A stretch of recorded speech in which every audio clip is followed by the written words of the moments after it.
This figure demonstrates the fluid compartments, their contents, and the separations between those fluid compartments. And so we look over here on the left, we have the intracellular fluid, abbreviated as the ICF. And this is essentially the cytoplasm of 40 trillion cells, all lumped together because it's all very similar. Outside of those cells, we have the interstitial fluid, abbreviated ISF. And then inside the blood vessels, we have blood, and the liquid portion of that is called plasma. Now note that the ISF and plasma are all outside of cells, and so they are designated both as extracellular fluids, or the ECF.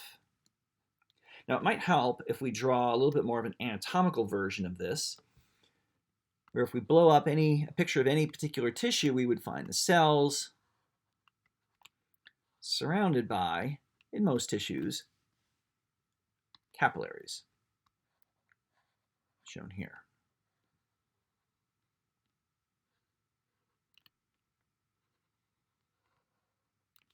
Now the capillary is just sort of a cut-off section of a capillary here. The capillary walls are also made of cells, these thin epithelial cells that form their walls. And of course, there are also cells flowing through the blood vessels, including the red blood cells and white blood cells. Now, if we label our fluid compartments over here, inside of any cell would be the ICF, right? Intracellular fluid or cytoplasm. Could label that anywhere here. We would also label it inside the red blood cells, so ICF in here. And we could also label it inside of any of these epithelial cells that form the capillary wall themselves. Even though they're flat, they have cytoplasm. Now we also have the fluid that surrounds the cells. That was the interstitial fluid, or ISF. And then, of course, we had the liquid portion of blood known as plasma. Now, what we'd also want to point out is the separations between these compartments.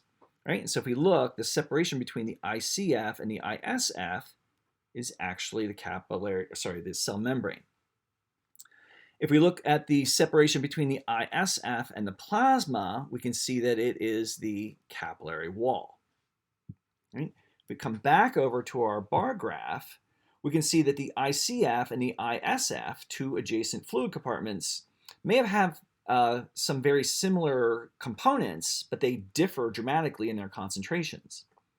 And what that indicates is that the cell membrane has very low resting permeability to hydrophilic or water-soluble solutes.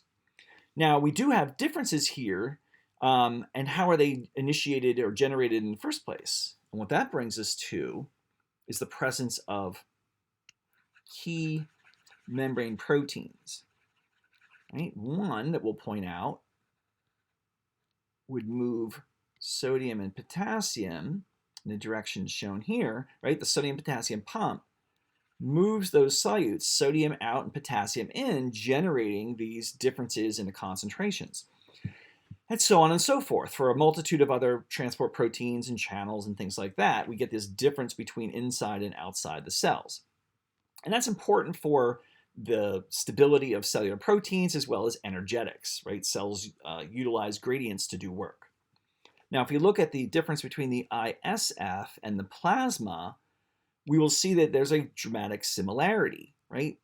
And that is because, and indicated by, a very high permeability to these solutes, right? So these small solutes have ease of movement back and forth, generating very similar concentrations inside and out. One thing we will note that is different is the proteins, the plasma proteins. There is not an analogous concentration of proteins on the outside of the capillaries in the interstitial space. And that's because these proteins are large and tend to be reflected, bounce off of, that capillary wall, trapping them in the blood, leaving us with the sole dramatic difference between plasma and the interstitial fluid.